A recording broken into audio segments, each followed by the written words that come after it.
Welcome to the best kept secret among Army professionals, the Association of the United States Army, where it's our mission to support you at every point in your career, the support you deserve. A place America's total Army trusts for leadership skills, education, and community. A place where you can build your future and share your voice. A place that hears you. You've checked all the blocks so far. How many more can you check with AUSA in your squad? Advance your future. Join AUSA today. The Association of the United States Army is pleased to welcome you to AUSA's new report webinar series. This webinar series features presentations by senior Army leaders responsible for key programs and initiatives. It also features contemporary military authors who weave together the past, present, and future story of the United States Army. Kicking off today's webinar is AUSA's President and CEO, General Retired Bob Brown. Good afternoon, and welcome to the Association of the United States Army's Noon Report. Thank you for joining us for today's webinar. We appreciate your support as partners in the defense of our nation. Joining us today is General James C. McConville, the 40th Chief of Staff of the Army. General McConville will provide an update on the state of the Army and reflections from his tenure as Chief of Staff of the Army over the last 4 years. Please take advantage of having General McConville here to ask questions. You can use the question and answer tab on the right side of your screen to submit a question. After the discussion, we'll take as many questions as possible, and you can find the full bio for General McConville in the Handouts tab. General James C. McConville assumed duties as a 40th Chief of Staff of the U.S. Army on 9 August 2019, after most recently serving as the 36th Vice Chief of Staff of the U.S. Army. He's a native of Quincy, Massachusetts, and a graduate of the United States Military Academy at West Point, New York, and he holds a Master's of Science in Aerospace Engineering from the Georgia Institute of Technology and was a National Security Fellow at Harvard University in 2002. Chief, thanks for joining us today. It's great to have you, and I can't believe as I was going through that 4 years seems to have gone by very rapidly for me, but I'm sure there's been many challenges along the way and a little different pace for you. Well, it's been great, Bob, and it's great to be here with you. And we just really appreciate what you've done for our Army and what you continue to do for our Army. And we're just very, very blessed to have the privilege of serving with the world's greatest soldiers. Well, thanks. I wanted to start it off. Going back 42 years of service, unbelievable. And when you look back, I'm sure when you came in, you didn't think, I think I'll stay 42 years and be Chief of Staff of the Army. And so if you can look back, what was it that, why did you join the military? Because I think a lot of folks think a general always wanted to be in the military from the time they were born. And why did you join? And then what was it that kept you in the Army? Yeah, I grew up in Quincy, Massachusetts, and most of the parents had served in the military, either World War II or Korean War veterans. The idea of being a career military officer really just didn't register. And, we were a working class town and had the opportunity, along with you, to go to West Point. And, at the time, and there's a lot of young people out there going, well, what is it? Am I putting my life on hold? What's this all about? And quite frankly, I was the same way. If you had asked me when I was 17 years old, thinking about going to West Point, we're going to be 27 years old when we get out of the military. Never thinking, seems like forever. Whatever, and coming in and serving with these incredible soldiers, non-commissioned officers, warrant officers, and officers, and the best people in the world. And I think, never thought I certainly wouldn't be here. I would have been challenged when I was at West Point even to think past maybe 5 or 10 years. But it's really about the people. And that's been the theme really from the beginning for you. And it is interesting, the Army is people, It is. And they're just amazing people. So it was the people that led you and motivated you and the quality of leaders you were with. And I imagine also, I know I've heard you talk before, that sense of purpose, a cause greater than self. Yeah. Like every day you have the privilege of serving the company of heroes. Think about that, and you see people with, the Congressional Medal of Honor, and you know them. You know these heroes, and you get a chance to serve them. And a lot of people do incredible things that they'll never get recognized for. Right. But there's so many good people right. in the United States Army, the United States military, that wake up every single day with a purpose to protect this nation. Well, we're grateful you stayed, and amazing service. But I know over that time, although some people would think, well, again, he made general, he never had any problems. Everything was easy for him, you know. We all know that's not true. There are challenges along the way. What were some of the most challenging things you faced in the Army, and what enabled you to work through those challenges and be so successful? Well, again, I think everyone, certainly learns along the way. And you like to say you have the perfect career, but what I've found is those that can overcome adversity, really in every assignment. You're going to have problems, and it's how you handle it. How do you, there's going to be problems everywhere you're at. I've always tried to have the thought process of doing the right thing the right way, which is really two parts of that. And when something happens, you take care of the problem, you get the lessons learned, you implement those lessons learned, and then you get on with the mission and you continue to do that. And and certainly as leaders, you want to be out in front. You own the mistakes in your organization, and that's what it's really all about. I love that. You hear a lot, do the right thing, but the right way part of that. Can you explain that a little first? So do the right thing, okay, we've heard that a lot, but the right way, that's unique and I think a key to success. I think there's a lot of people, when you're in combat, hey, I was trying to take care of my troops. Right. I did this or I did that, but did you do it the right way? Yeah. And which is often the harder right. It can be the harder right, wrong. and sometimes it's just having the experience to take the time. To know where you can maybe accept risk, and I think that's really important that you the right way.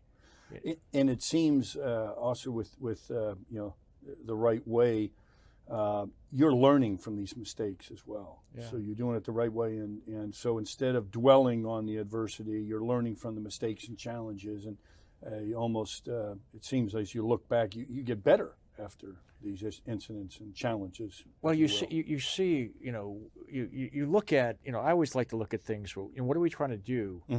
But what are we trying to avoid? At the same time. And I kind of follow that philosophy both in peacetime and in combat. And I'll give you an example. Not that you want to get into war stories, but we were a couple good war stories. Never heard, but I remember when we were in Iraq, and there was our base took a bunch of mortars, and I was actually flying a mission, and there was a mission. A white van had actually shot them, and this van was coming to a checkpoint, and it was moving extremely fast, and it bypassed, the checkpoint was there, and it bypassed the checkpoint. The forward operating base had just taken mortars, and they thought it was that vehicle, and chaos going on, a lot of chaos. And it was like, we need to engage that vehicle. Well, we got the mission engaged. I said, well, we don't know. We got time. Let's take the time to figure this out. So what we ended up doing was kind of flying over the vehicle and then moving the helicopter in a position where it stopped the vehicle, and we didn't engage the vehicle, but we stopped the vehicle. And we had a plan if they did, they go, and it turned out there was a family in that vehicle. Wow. So, sometimes, taking the time and having the experience, to do the right thing the right way, and you have to be prepared to do that. But a lot of times people go, I'm doing this. But did you do it the right way? How did you was it your training, you think, led you to that, to be so calm in chaotic situations?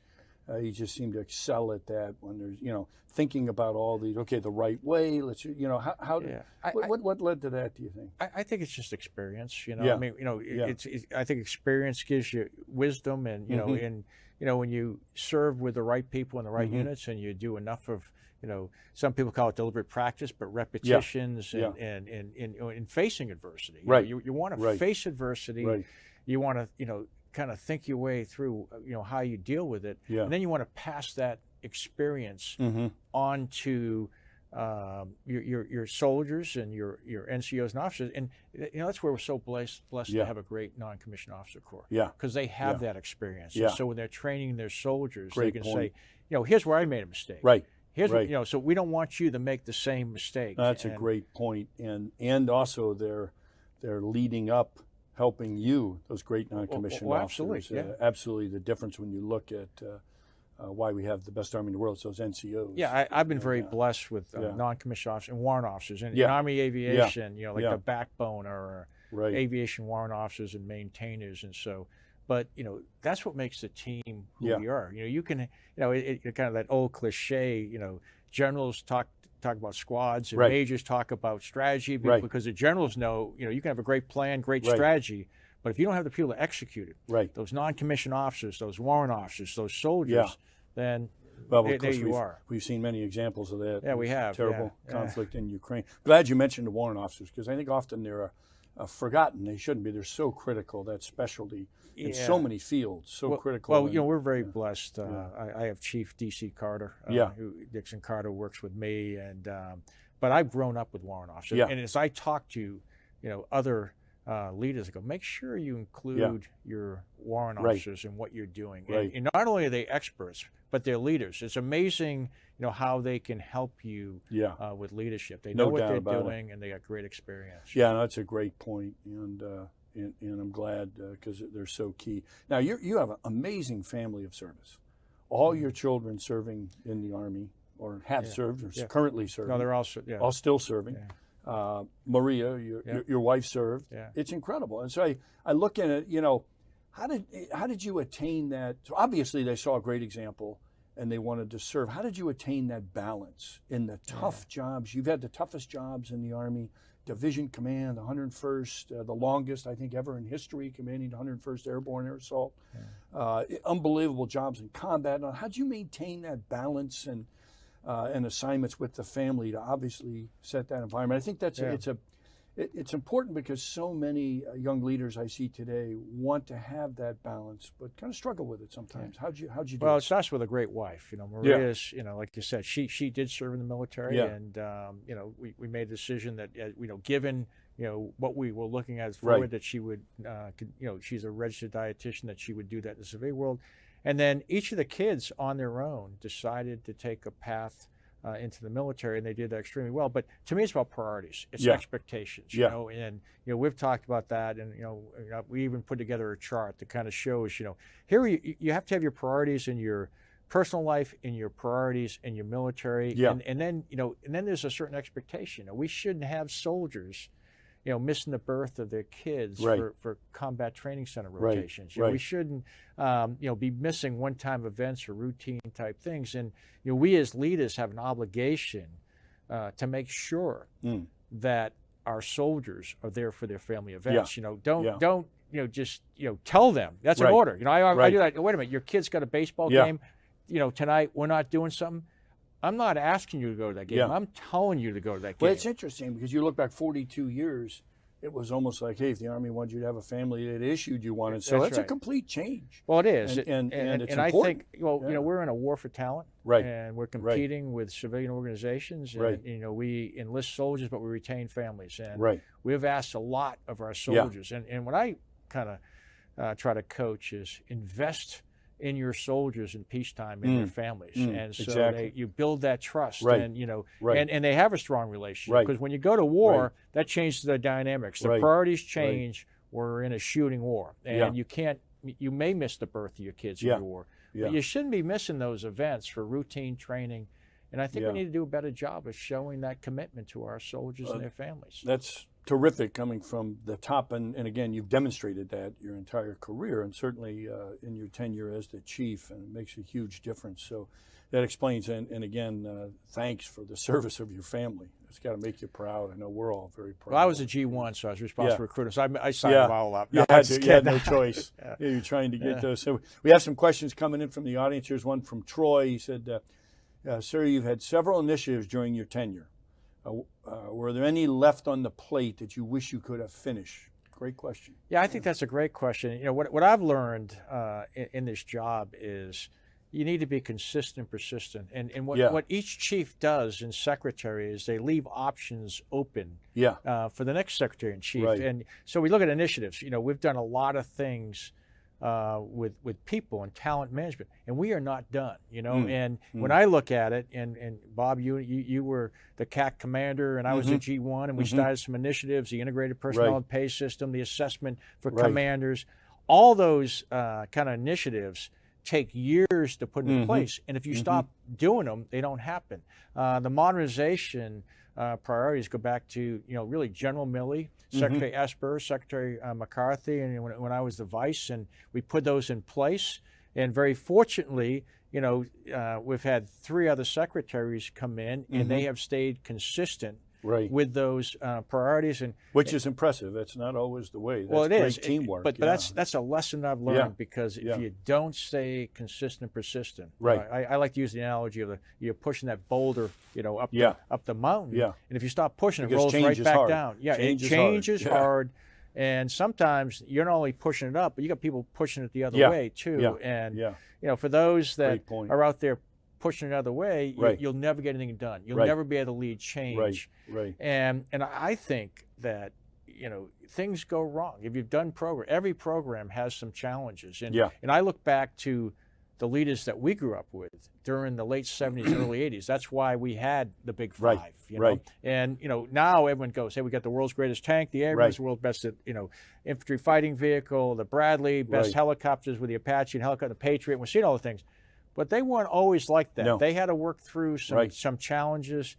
And we're doing the same thing with some of the systems we're fielding. We're just doing it more at the speed of relevance. And I think it's impressive when you look at that. So I just saw the other day, I was reading 24 in 2023. Yeah, 24 systems in 23, and it's taken a lot of work. And those systems, not only, they're in the hands of soldiers, not all done. There's still, some are in the alpha model, some need more work. But it's really pretty amazing. And that's been good partnership with our ASALT, with Mr. Bush, and our Futures Command with Jim Rainey, and really industry coming together and really changing the process. Trying to get to flying before we buy or driving before we buy, working our way towards prototypes. 2 things we've done. We just drew down or just did the drawdown to the Future Long Range Assault Aircraft. So we have, a manufacturer moving that, but we also did the same for the Officer Manned Fighting Vehicle. We're down to 2 final contributors, and they're gonna go competitors, and they're gonna build this thing out. We're gonna have a prototype. And the great thing about getting a prototype is it helps us get the requirements right. Because it's not just theoretical. We can actually see it and do it, and then working with the the program managers and the operators, we can make much better trades. Saying, hey, if you want this thing airdroppable from 60,000 feet, it's going to cost you 2 years and this much money. Well, we don't need that. Well, it was a requirement or it was in there. Well, we don't really need that. I'll accept that. But it better be able to fit on a C-17. If it doesn't fit on a C-17, that is a big deal for the operator. I don't want to trade that one off. Yeah, that makes sense. And we'll talk more about that. Let me get David as a question. He said, sir, you will soon join the ranks of over 1 million Army retired soldiers. I think it's actually a lot more than that, but that's all right. That's good. I think but still, joining those ranks. Congratulations and welcome to the team. Retired soldiers clearly continue to contribute and support the Army in communities across the country, which, boy, I agree with. It's fantastic. Any thoughts or suggestions on how we can further energize and strengthen the Soldier for Life philosophy in our retired ranks, plus improve communication to this significant population? Well, first of all, for all the Soldiers for Life, really for all the military veterans and retirees, I really mean it. Thank you for your service. You're part of the 1% that does serve. And when I talk to Soldiers for Life, I ask them to do 2 things, inspire and hire. If you can only do one, do inspire. Inspire other young men and women to serve. And, we need, and when you're a veteran and you tell your story, and most of us, my dad was a veteran, and he was a second-class petty officer in the Navy during the Korean War, and he spoke with such respect for the military and his service, and besides his wife and kids, that was the most important thing he did in his life. How long did he serve? He served, he'll say 4 years, was actually like 3 and some change, but he's so proud of it, and came back. I'm sure that impacted you, that he served that, and he talked about it and was so proud. That's right. I know my dad, also Korean War, a Marine, served about 8 years and just talked about, even though he's successful in business, he always went back to that service. And it was inspirational. I mean, you think about that. And you and I have been around, I had a privilege to command the 101st Airborne Division, and I got a chance to meet a lot of the, the Band of Brothers, made famous heroes. But some of those gentlemen served 2 or 3 years in the military. Yeah. and went on to live to 95, 98 years. But if you ask them what was the most important thing they did in their life, probably aside their family, that was it. Yeah. And that's what they came back to. And when I look at young men and women, because I hear some stories say, I don't want to serve, I don't want to do this. Or even some have said, because I don't like certain policies, I'm not going to have my kids serve. I would just say, don't deprive them of the opportunity to do maybe the most or one of the most important things in their life, whether they serve 2 years or 40 years. I think that's really important. And that's what struck me. You're going to grow, you're going to improve, you're going to get better. I mean, get around a bunch of veterans, you know, but we need to tell that story. And one of the concerns I have is, you know, about 83% of the young men and women, and that bounces somewhere between 78 to 83. So if a fact check is out there, somewhere around 80% that come in the military have a military family member. So some people would say, hey, isn't that great? You become a military family business. I argue I wanted it to be an American family business. Give everyone a chance. And one of the things we're trying to do, and we need help from everybody out there, especially the Soldiers for Life and the veterans and retirees, is help us expose the Army and military to young men and women. So that's the answer to Frank's, you know, get out there, tell your stories. Tell your story, because unfortunately, sometimes an occasional bad story will dominate social media or something. That's what people do, but we got to tell more of the positive. Of course. So much positive. When you have 1 million people in the Army, or you have 8 or 9 million veterans, you're going to find every day there's going to be one story of maybe someone that's not doing the best. But there's, you know, almost 1 million other soldiers that are just doing incredible things, and thousands of soldiers doing things that you just can't imagine. You know how dedicated they are to this nation. Successful in the service if they stay in, successful on the outside, successful in business, and you know all kinds of fields. That's so. Tell the story. I think inspire. And the other thing I say is hire our vets. You know, so a lot of these folks could be listening. You're running companies. Well, first you're going to get great workers. You're going to have people that they're trained, they're disciplined, they're fit, the whole business, and they're good for your business. But that's part of the ecosystem. You know, give them a good job coming out of the military. They talk good about their experience. You know, they become good community members, and I think that's really important too. Yeah, no doubt. Another question came in, and it's a good one on. So you know, you were talking about when we first came in, air-land battle. You know, some heroes. You know, started that. Starry, you know, just the TRADOC and training doctrine with the Army moving towards airland battle, and that was so successful in Desert Shield, Desert Storm, and in many.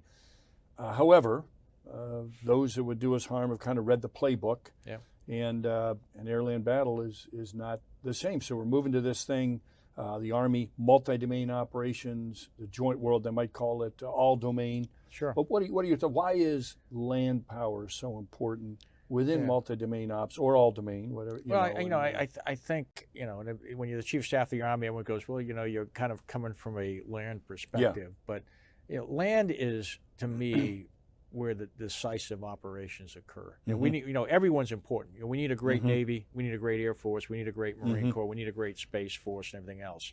But at the end of the day, you take a look at, you know, Ukraine. If the Russians had captured Kyiv, you know, the capital, we would be in a whole different situation. Right, you know? totally. When you think about, you know, where decisive actions happen, they usually happen on the land. Now, having said that, we're going to be contested in every domain. So where before it was air and land, well, guess what? We're certainly seeing it, and Ukraine is helping us see this.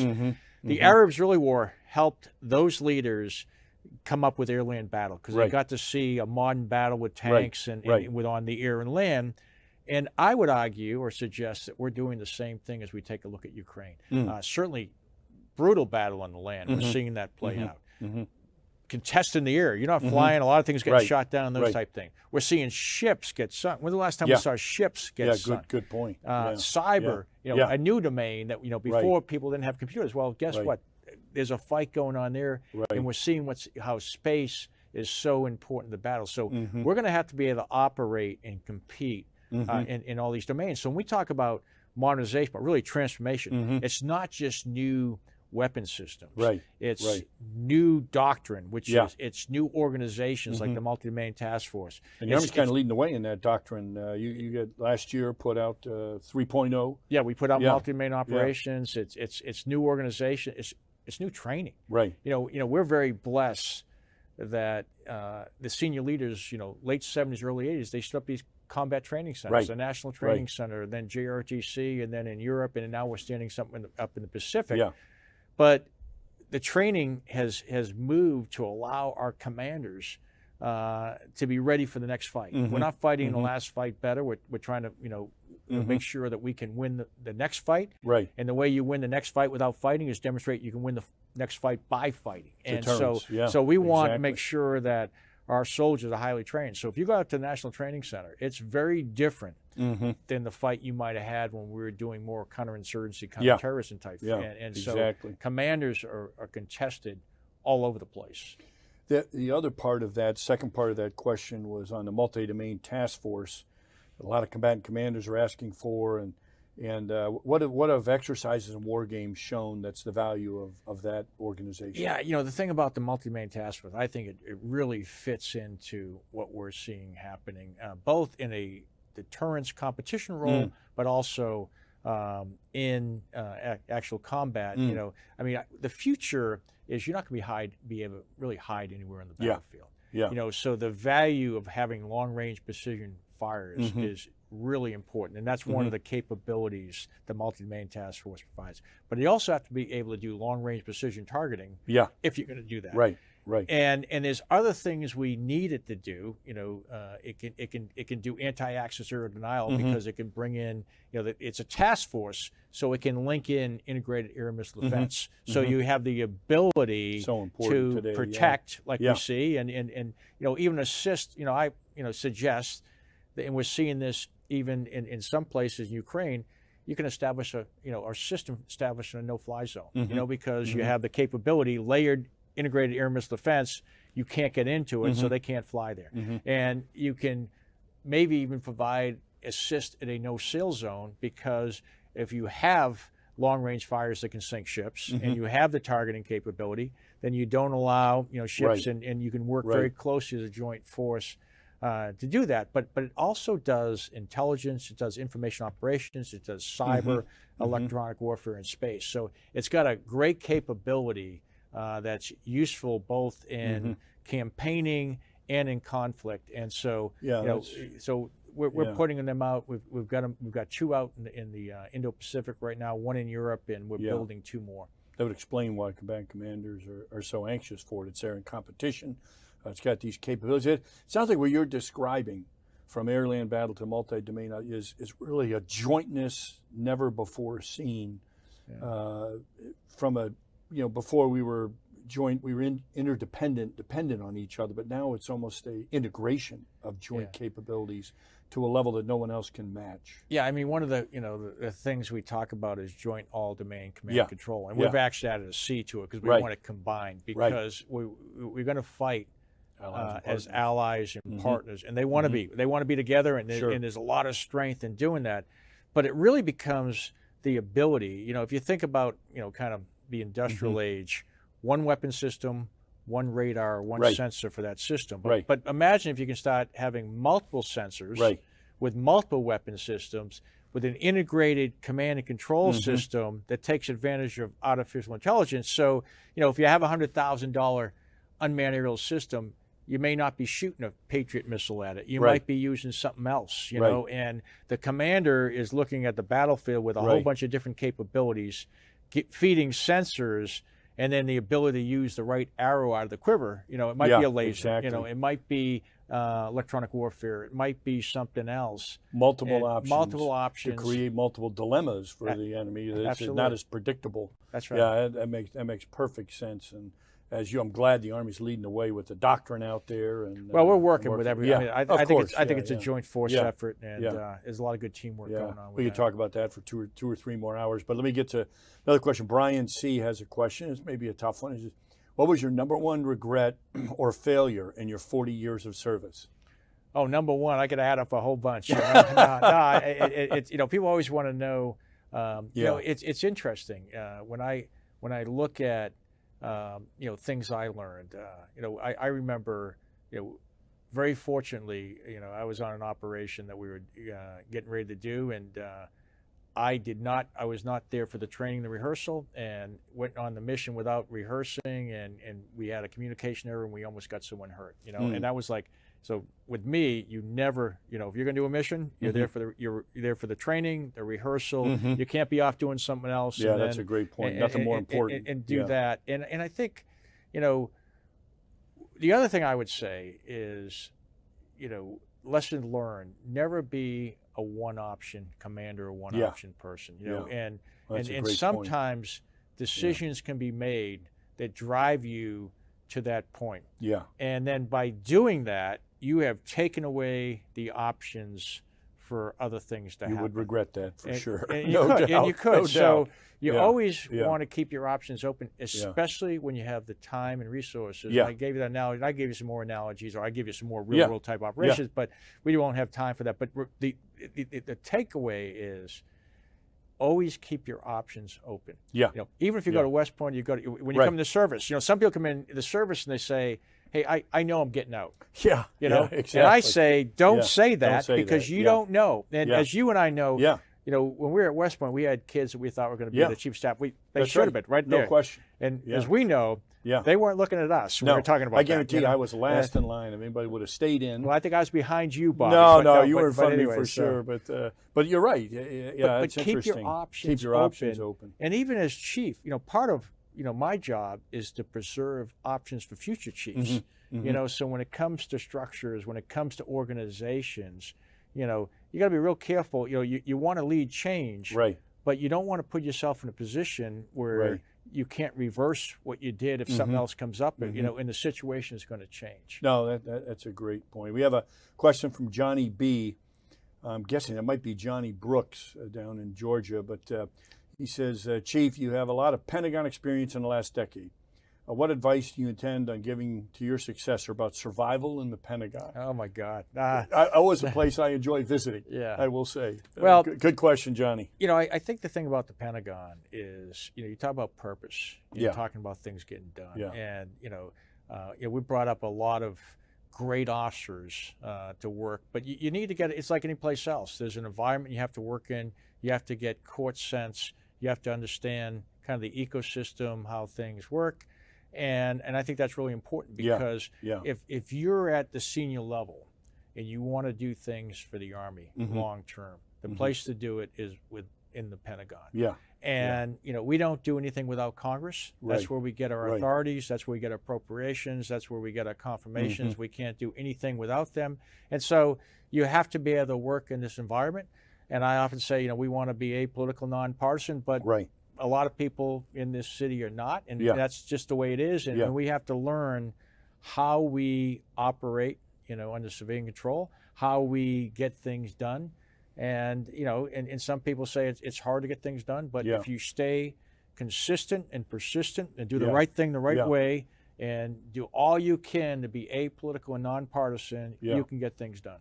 Well, that's great advice, and I'm sure they'll get that to your successor, and that's important. So great question. Brian K. has a good one, a topic we were going to talk about. Says, sir, can you talk about any initiatives that the Army is considering or beginning to implement regarding recruiting? Yeah, I mean, I'll be straight up. Recruiting is challenging right now, and it's really important because, when I judge the personnel side of the Army, I think, as we leave, we leave in place the best leadership I've seen in the Army in 42 years. The senior leaders, senior general officers coming up, senior NCOs, senior warrant officers. They're as good as, combat experience. Leaders. They're great leaders who know how to take care of people. And that's a unique, capability. So I am very, very pleased with leadership. The retention is the best that we've had.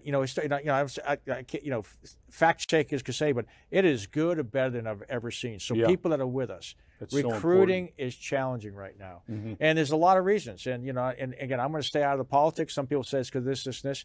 Here's what I know is we have a lot of young men and women that want to serve that cannot meet the standards, and that's why we put in place the Future Soldier Prep Course. I think that is right now I think we've had 9,000 to 10,000 kids come through that.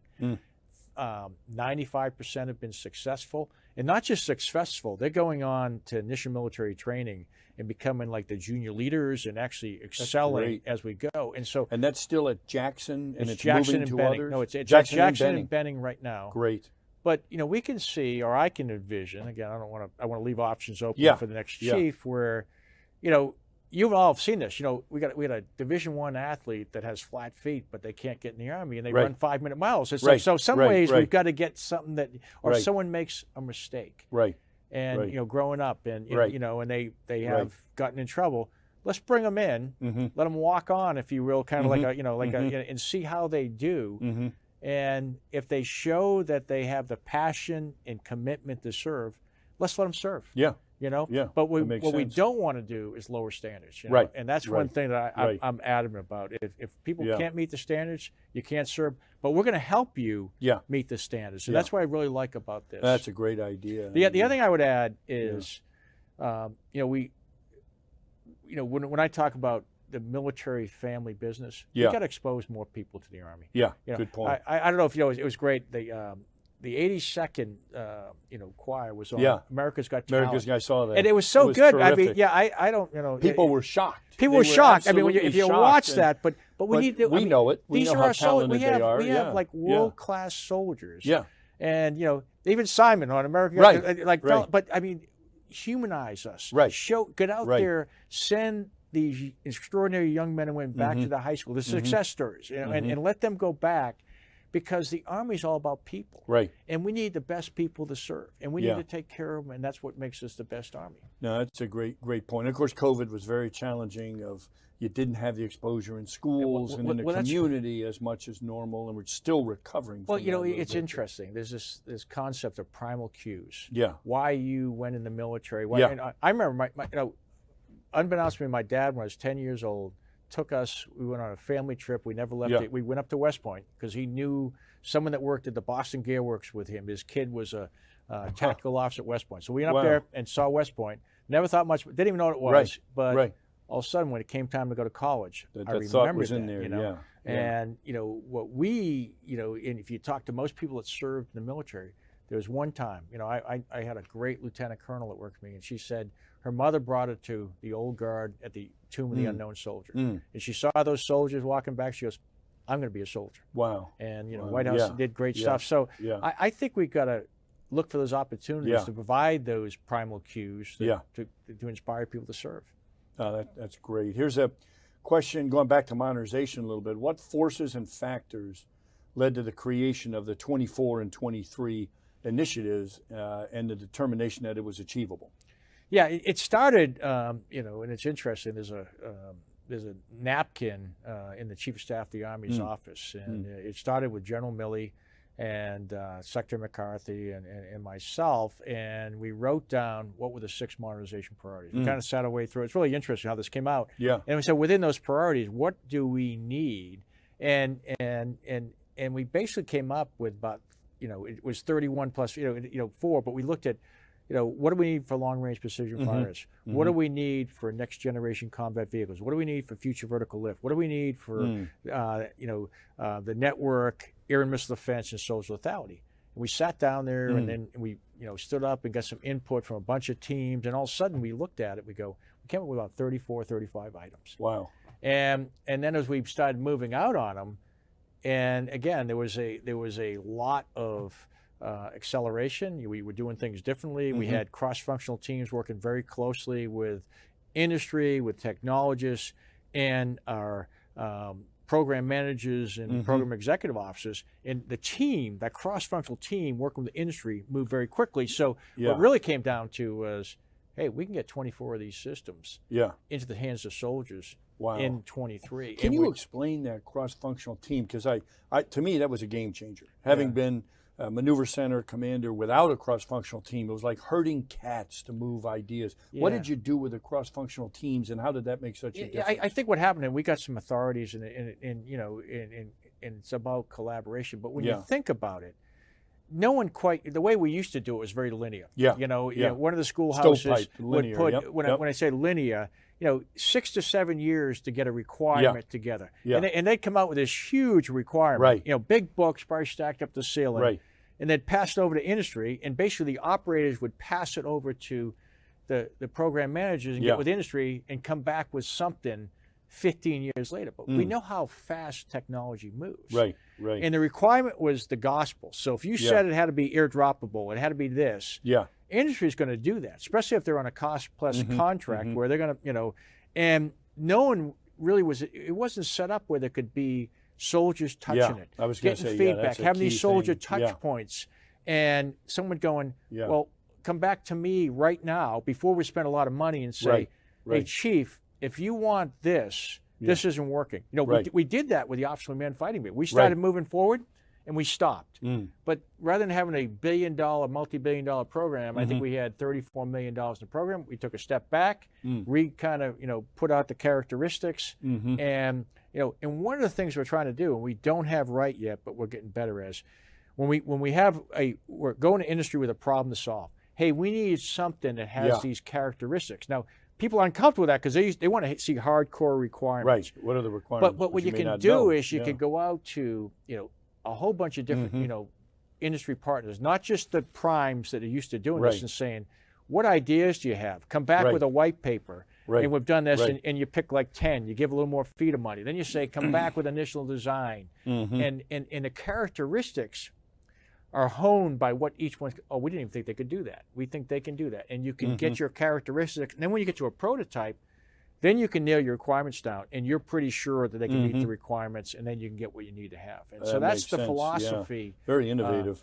It is, but again, there's a lot of, we have to train our people to do it. Industry has to be comfortable with that. There's a lot of things that have to happen to make it happen. But that's the only way I believe you can quickly get to solutions that are ready to go. That's great. A bunch more questions popping up, and we only have time for a couple more.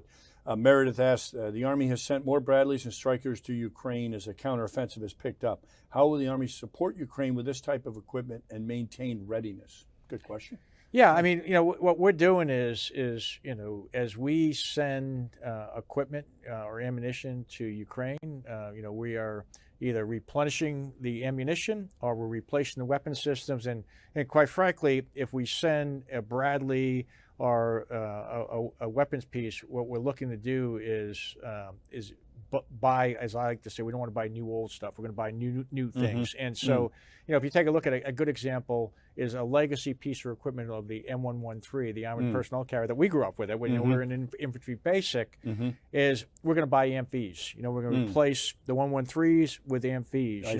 We're going to buy Bradleys. If they, we'll get A4 Bradleys. If with the tanks, we'll get the M1 A2 SEP version 3. So we're upgrading our systems and equipment. If we give them Stingers, we're going to, we haven't built Stingers a long time. We're going to upgrade the Stingers. So each of these systems, with the support of Congress, and we're very blessed to do that, we're upgrading our systems. So ideally, we come out of the support better than we went in. And there's some very innovative techniques going on for training, for sustaining and supporting in the field, and how we do parts with the Ukrainians is a lot. We're getting a lot of good lessons learned about how we may do that on a future battlefield. Yeah, that's great. Excellent. A question from Marshall W. here is a good one and a great initiative you had. He said, Chief, your initiative to institute BCAP, CCAP has been in effect for a couple of years now.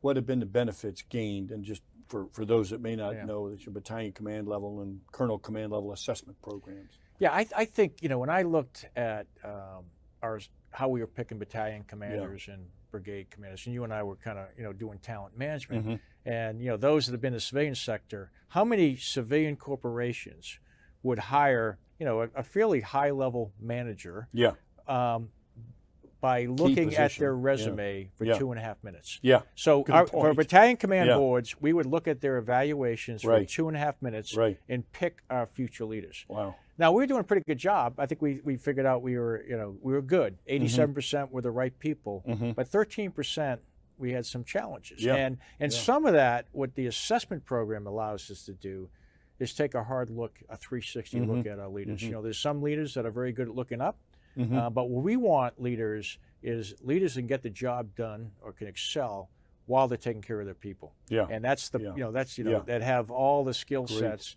And what we're finding is, the process allows, one of the things that really struck me was when we first did the pilot, we did it with the alternate list for the infantry armor alternates, and the person was last in the alternate list. We ran through the process, came out number 1, and we actually put 4 principals in there too, just to see.